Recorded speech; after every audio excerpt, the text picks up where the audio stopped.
Preserving and revitalizing Indigenous languages is one of the Truth and Reconciliation Commission's 94 calls to action.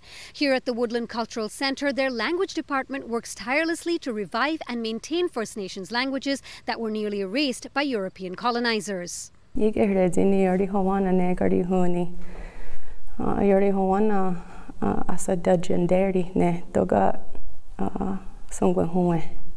Kaneta Howie-Deer is the Language and Cultural Coordinator at Woodland Cultural Centre that is celebrating its 50th anniversary. She's passionate about preserving First Nations languages like her mother tongue of Mohawk and ensuring their significance is recognized. Even the word Canada itself is derived from our languages, right? And so for an entire country to be using a name that's derived from our languages and our languages aren't even recognized as real languages within Canada, that's something that really gets me fired up. A part of Truth and Reconciliation is recognizing those different aspects of our languages that are, right in front of our faces in our province names, our country names. The Cultural Centre was built on the grounds of the former Mohawk Institute Residential School.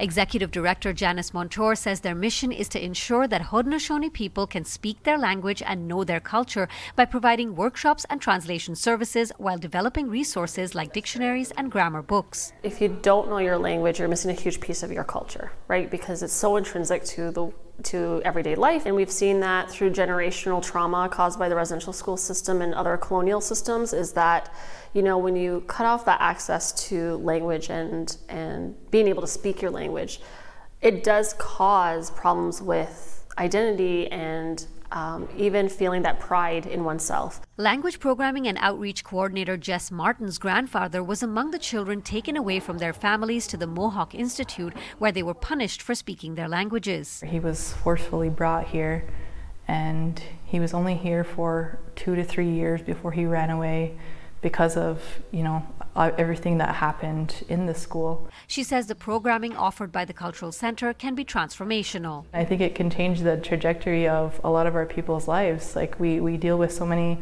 societal issues that stem from the residential school system, and our language is like the missing piece of all the things that we're seeking, right, on our journeys. While